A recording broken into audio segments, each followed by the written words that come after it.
Assalamualaikum warahmatullahi wabarakatuh. Materi terakhir sebelum UTS adalah sebaran normal atau disebut juga sebaran Z. Saya punya 3 soal di sini. Nanti kita akan bahas satu persatu secara detail seperti apa. Kata kunci dari sebaran normal adalah, jadi bagaimana kalau X menyebar normal,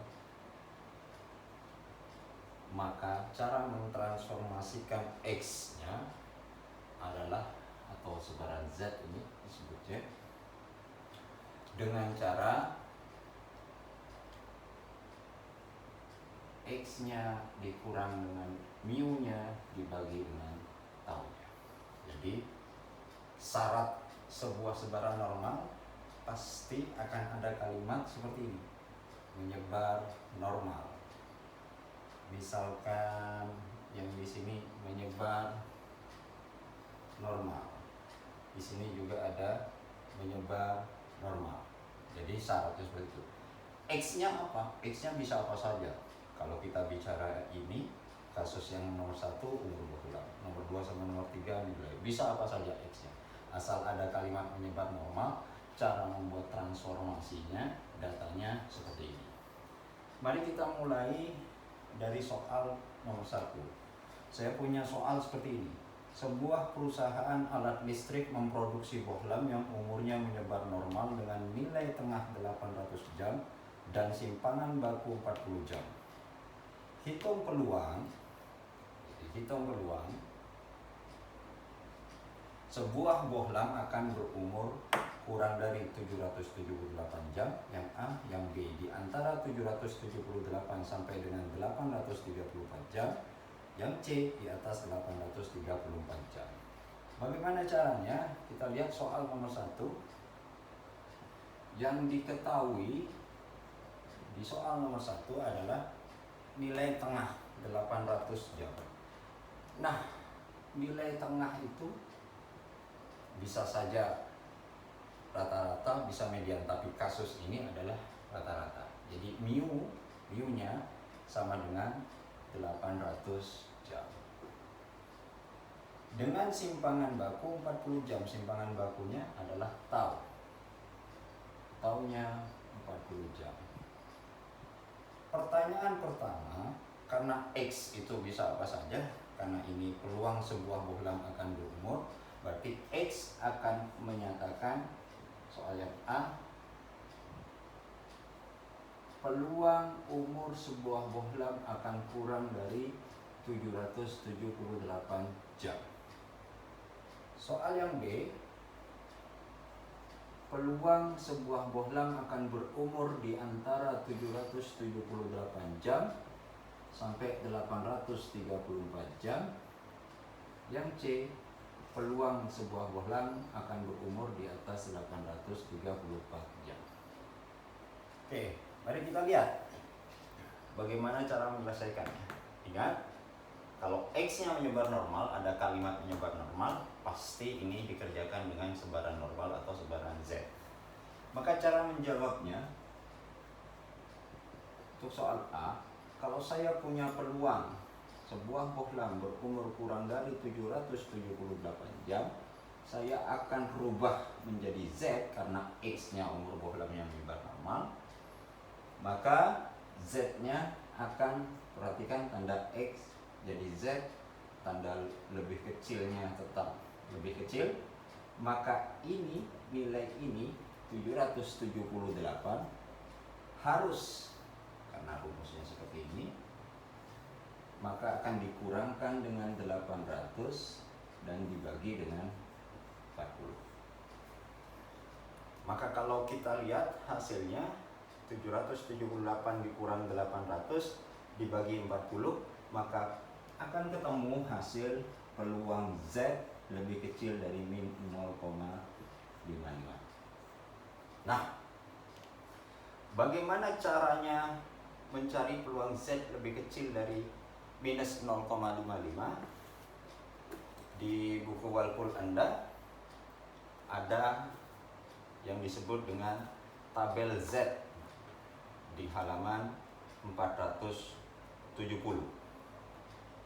Kita buka tabelnya di halaman 470. Oke, mari kita lihat. Jadi ini tabel A4 halaman 470.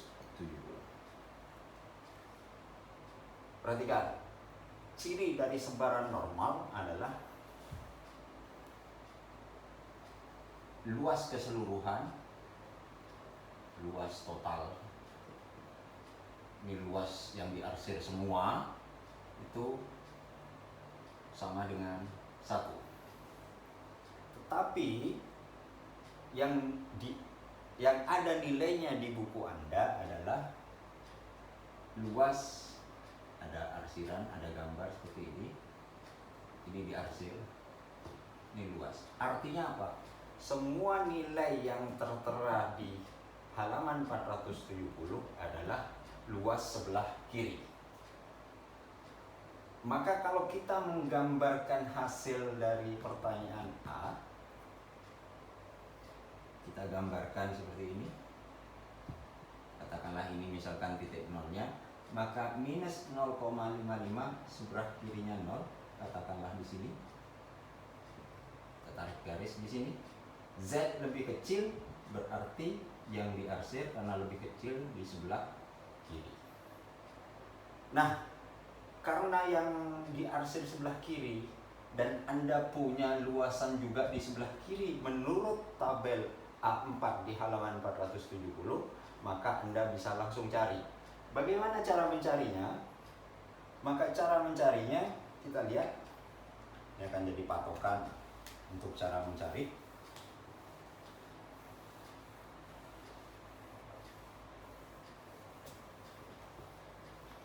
Perhatikan, di tabel halaman 470 itu ada Z seperti ini.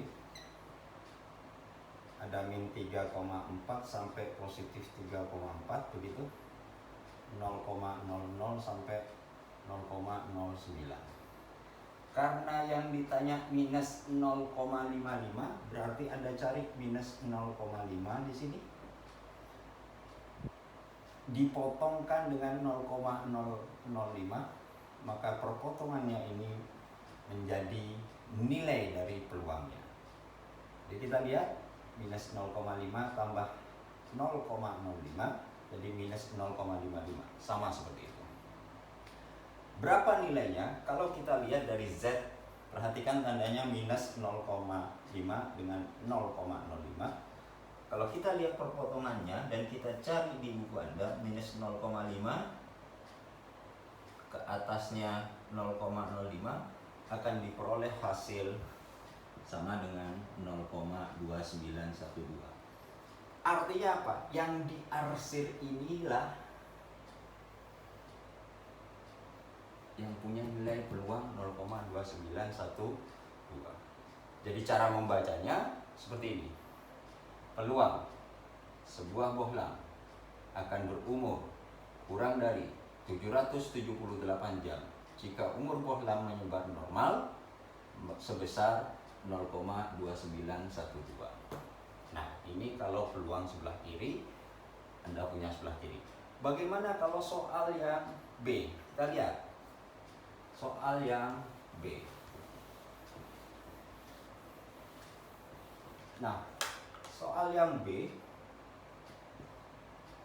peluang umur sebuah bohlam akan berumur di antara 778 jam sampai 834 jam. Karena umur bohlamnya menyebar normal, maka peluang ini akan berubah menjadi Z dengan cara, perhatikan tandanya tetap, karena ini Z di tengah, pasti X-nya di tengah, Z-nya pasti di tengah. Maka 778 dikurangi dengan mu-nya 800 dibagi 40 lebih kecil dari Z, lebih kecil dari 834 dikurang 800 dibagi 40. Nah, saya peroleh peluang min 0,55, ini dihitung lebih kecil dari Z, lebih kecil, ini dihitung hasilnya 0,85. Maka kalau saya mau menggambarkan begitu, menggambarkan hasil ini, kita lihat, kita gambarkan seperti ini. 0,8, katakanlah ini 0,85 sebelah kanan, minus 0,05, pasti sebelah kirinya 0, katakanlah di sini min 0,55. Maka Z di antara nilai ini yang diarsir adalah seperti ini. Nah, kalau yang diarsir seperti ini, maka bagaimana menyesuaikan dengan tabel di buku Anda? Tabel di buku Anda luasnya full, kiri full. Di halaman 470 itu full. Sementara soal menghendaki luas di antara. Maka caranya Anda bisa gunakan informasi kedua buah nilai ini. Kalau saya punya tabel luasan sebelah kiri katakanlah 0,85 terlebih dahulu, luasan sebelah kirinya pasti full seperti ini. Dan untuk tabel yang berikutnya pasti minus 0,55, 0,55, luas sebelah kiri yang diarsir seperti ini. Kita lihat, kalau ini yang diarsir dikurangkan dengan yang bawah, yang minus 0,55, maka apakah hasilnya yang tengah ini? Ya, hasilnya yang tengah. Jadi 0,85 dikurang minus 0,55 pasti hasilnya yang tengah. Kalau demikian, kalau kita punya peluang di antara seperti ini, maka nilainya bisa berubah, yang besar dikurang yang kecil. Jadi yang besar dikurang dengan yang kecil. Berapa peluang Z lebih kecil dari 0,85? Caranya mencari seperti apa? Sama. Jadi Z-nya dicari yang 0,8 potongannya dengan 0,05 dicari perpotongannya. Maka Anda bisa lihat, perhatikan tandanya positif, yang ini nanti negatif. 0,8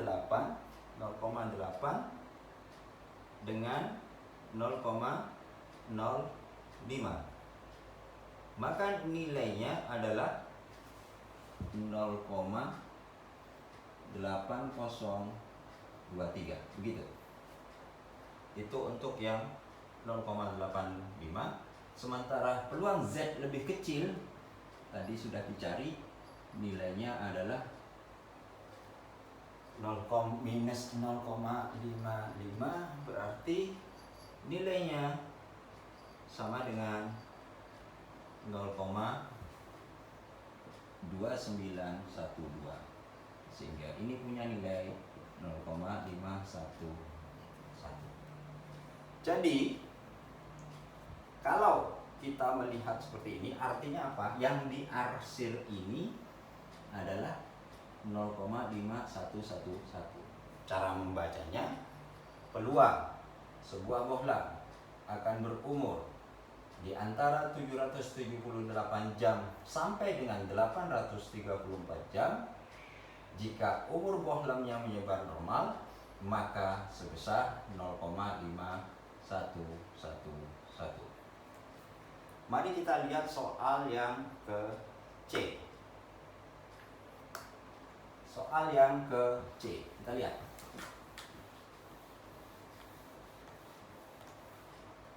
Soal yang ke C, peluang sebuah bohlam akan berumur lebih dari 834 jam. Sama, karena umur bohlamnya menyebar normal, ini akan berubah menjadi Z. Perhatikan tandanya, X jadi Z, tetap lebih besar. X-nya 834 dikurang mu, nya 800 dibagi tahunnya 40. Maka nilai atau hasilnya sama dengan peluang Z lebih besar dari 0,85. Nah, kalau kita menggambarkan peluang Z lebih besar dari 0,85, maka kalau kita gambarkan, misalkan ini 0, ini 0,85, lebih besar Z berarti sebelah kanan. Maka karena nilai Z ada di sebelah kanan, sementara di buku Anda adanya luas sebelah kiri, maka kita pakai sifat dari sebaran normal, yaitu apa? Luas total di bawah kurva sama dengan 1. Mari kita lihat. Kalau luas total ini 1, dan Anda punya informasi menurut buku ini 0,85 yang diarsir sebelah kiri, kira-kira kalau yang diarsir total dikurangi dengan yang luas sebelah kiri, hasilnya sebelah kanan. Maka kalau ada peluang Z lebih besar, maka sama saja dengan 1 dikurang peluang Z lebih kecil dari 0,85. Maka 1 dikurang, tadi sudah ditarik Z 0,85, hasilnya 0,8023. Seperti itu. Ya. Maka hasilnya sama dengan 0,1977. 0,1977 itu yang mana? Yang diarsir. Jadi cara interpretasinya adalah peluang sebuah bohlam akan berumur lebih dari 834 jam jika seandainya umur bohlamnya menyebar normal, maka peluangnya sebesar 0,1977. Mari kita lihat contoh yang kedua. Contoh yang kedua seperti ini. Pada suatu ujian, nilai rata-ratanya adalah 74 dan simpangan bakunya 7. Bila 12% peserta ujian diberi nilai A dan nilai tersebut menyebar normal, berapakah batas terkecil nilai A dan batas terbesar nilai B? Nah, salah satu penerapan sebaran normal memang penentuan bisa untuk menentukan nilai. Jadi kata kuncinya seperti ini. Mari kita lihat.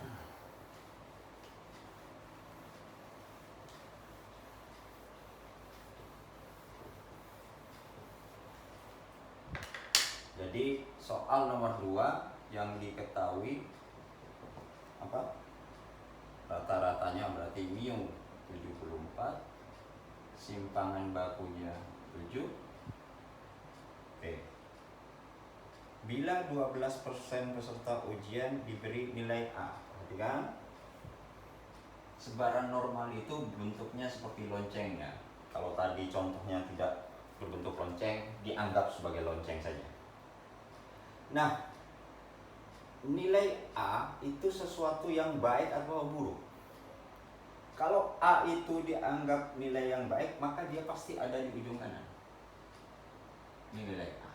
Biasanya kalau sebaran nilai itu mengikuti sebaran normal, nilai A itu sama banyaknya dengan nilai E, lebih banyak lagi nilai B, sama banyaknya dengan nilai D, paling banyak nilai akan mengumpul di nilai C.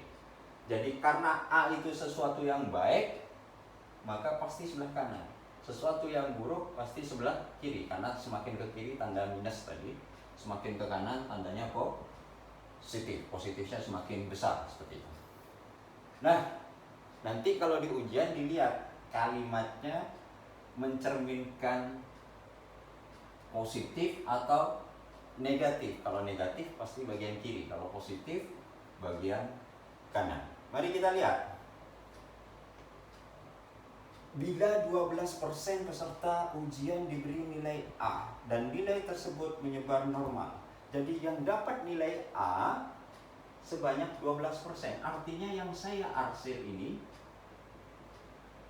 12% atau 0,12. Ini berkebalikan dengan yang tadi. Kalau tadi, perhatikan ada dua konsep, ada nilai Z, ada peluang nilai Z. Kalau nilai Z yang kiri sama yang atas. Kalau peluang nilai Z justru yang di dalam. Kasus nomor 1 itu nilai Z-nya tahu, dicari peluang nilai Z-nya yang di dalam. Sementara kasus nomor 2 soalnya bilang 12% peserta ujian diberi nilai A. Artinya apa? Yang diarsir, yang diketahui, justru kita mau nyari berapa nilai X-nya, berapa nilai Z-nya. Ini belum tahu. Tapi kita punya informasi yang diarsir sebanyak 12% dari soal. Oke, mari kita lihat yang ditanya nilai terbesar B dan nilai terkecil A. Oke, jawab. Kita lihat. Berarti karena ini peluangnya sebelah kanan, sementara tabel yang Anda punya sebelah kiri, berarti kan? Maka saya akan mencari nilai Z-nya, peluang nilai Z. Perhatikan, kalau tadi Z, nilai Z-nya tahu, peluangnya dicari, justru sekarang kita tahu adalah peluang nilai Z-nya. Karena Anda tahu kenapa harus sebelah kiri, karena tabel Anda tadi yang diarsir sebelah kiri. Sementara ini nilai A, karena semakin baik pasti semakin ke kanan, yang diarsir sebelah kanan. Maka menurut contoh kasus 1C tadi, bahwasanya kalau ingin cari yang kanan, 1 dikurang yang kiri. Artinya berarti 1 dikurang yang kanan pasti yang diarsir seperti ini. Maka saya mau nyari peluang Z lebih kecil dari suatu nilai yang hasilnya 0,88. Berarti 0,88 ini nyarinya di mana?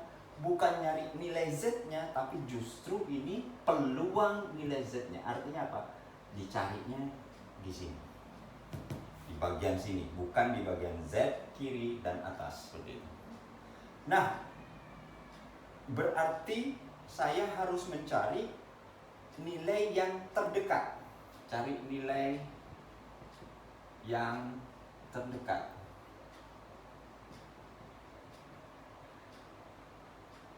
Ada 2 buah nilai yang dekat dengan 0,88, yaitu 0,8790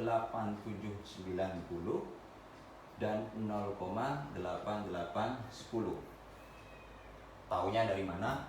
Tentu harus dibaca tabel yang di dalam ini. Nah, berapa nilai Z-nya?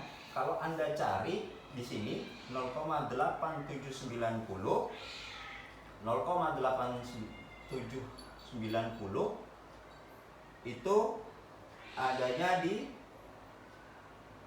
1,17. Jadi 0,8790 kalau ditarik ke samping itu 1,1, ditarik ke atas 0,07. Jadi saya jumlahkan, jadi 1,1 ditambah 0,07 jadi 1. Titik-titik inilah yang mau diisi seperti ini. Dan peluang Z lebih kecil, ini titik-titik tadi 1,18 punya nilai 0,8810. Oke, karena kita sudah ketemu nilai 0,8790 dan 0,8810 yang dekat dengan 0,88, kita coba kalau kita jumlahkan terus kita bagi 2, hasilnya lebih dekat lagi nggak dengan 0,88? Maka kedua buah nilai ini akan saya jumlahkan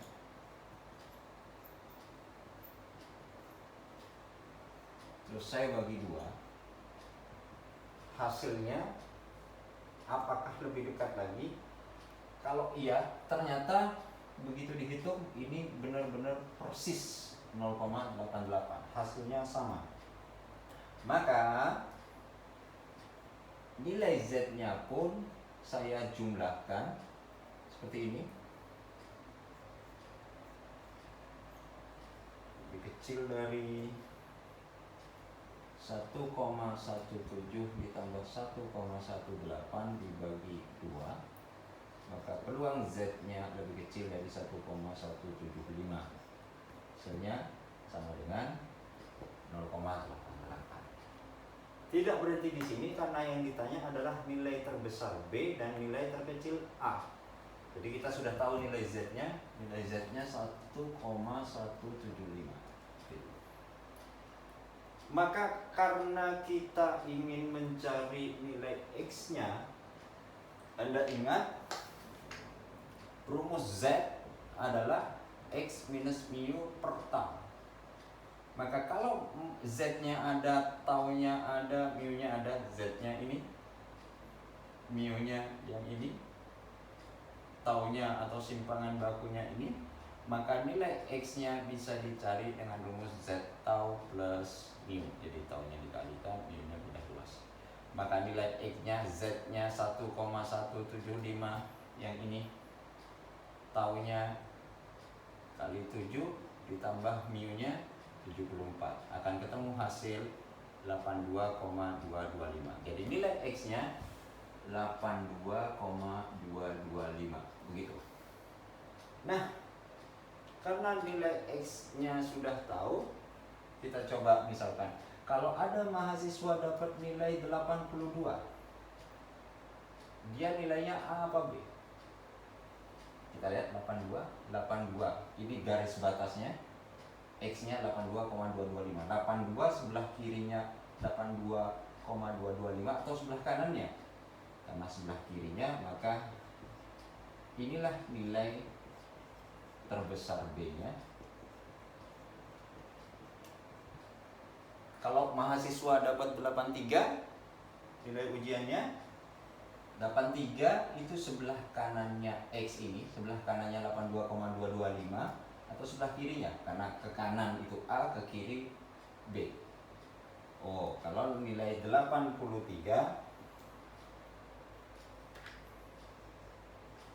nilai terkecil A. Seperti itu. Kalau Anda mau membuat desimal, satu angka di belakang koma, misalkan kalau 82,1 Pak, ya tinggal dilihat aja, oh ini tetap B. Atau misalkan 82,5 berarti sebelah kanannya dari 82,225, maka nilai terkecil A. Tinggal dipilih mau pakai desimal, satu angka atau dua angka di belakang koma, atau bulat. Sama-sama benar jawabannya. Oke. Mari kita lihat soal berikutnya, yaitu soal di teladan di kasus ketiga.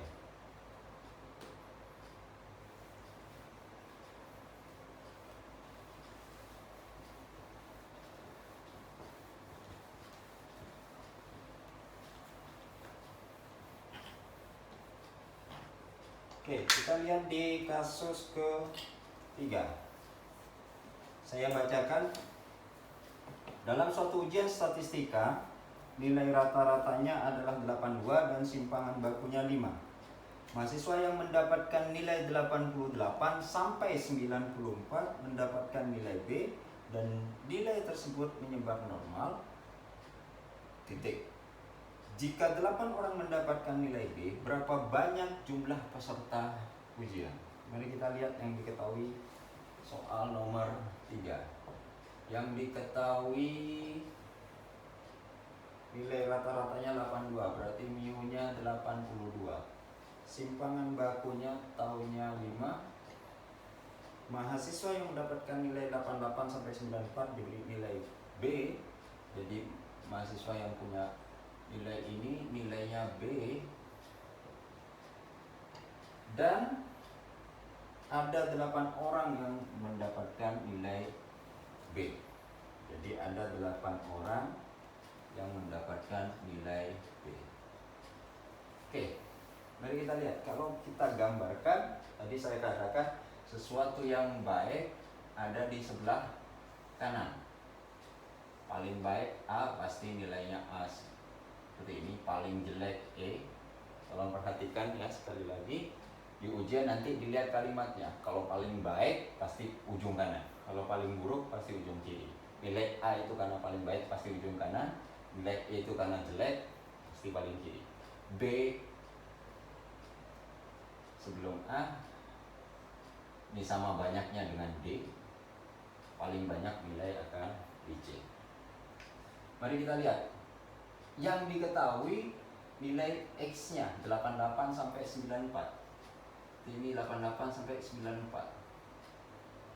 Ini B-nya. Yang ditanya berapa banyak jumlah peserta ujian. Jadi kita lihat berdasarkan informasi yang, maka karena nilai ini menyebar normal, peluang seorang mahasiswa akan memiliki nilai 88 sampai 94 begitu. Karena nilainya menyebar normal, saya transformasikan ke Z menjadi 88 dikurang mu-nya dibagi taunya, lebih kecil dari Z, lebih kecil dari 94 dikurang mu-nya dibagi taunya.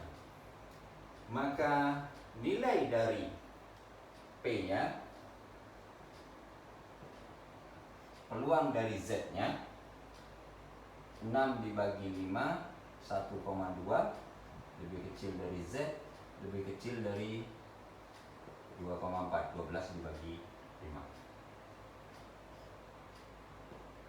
Nah, kalau ada peluang di antara, sama persis dengan contoh kasus 1B, maka yang besar dikurang yang kecil. Jadi kalau ada peluang di antara seperti ini, berarti peluang Z lebih kecil dari 2,4 yang besar dikurang dengan peluang yang kecil. Mari kita lihat di tabel ini. Peluang Z lebih kecil dari 2,4. Perhatikan. Saya hapus dulu. Seperti ini. Cari nilai Z-nya di 2,4 dengan 0,0, berarti perpotongan inilah yang jadi nilai. Berarti peluang Z kurang dari 2,4 tertera di buku Anda 0,9918 dikurang. Sekarang peluang Z lebih kecil dari 1,2. Punya nilai jadi 1,2, cari 1,2 yang 00. Tertera di buku Anda sebesar 0,8849.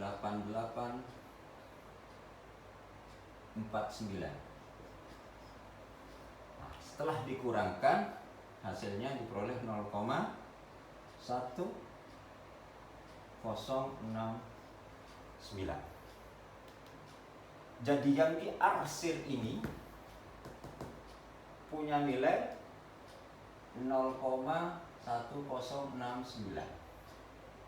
Supaya mudah saya kasih ilustrasi terlebih dahulu, anggap 0,1. Oke.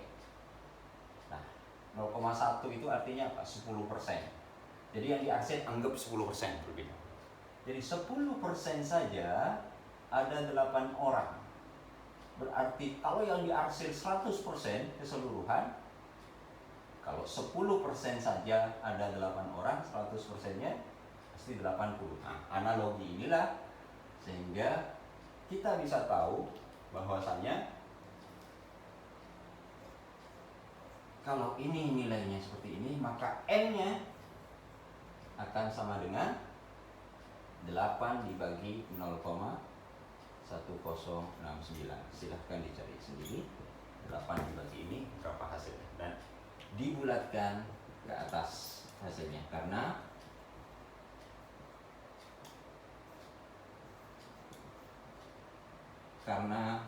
orang meskipun 3,2 atau 4 nanti hasilnya dibulatkan ke atas. Jadi jumlah total peserta ujian sebesar, tinggal dibulatkan saja. Sekian materi dari saya, kurang dan lebihnya mohon maaf. Mari kita akhiri dengan baca hamdalah. Alhamdulillahirabbil alamin. Wassalamualaikum warahmatullahi wabarakatuh.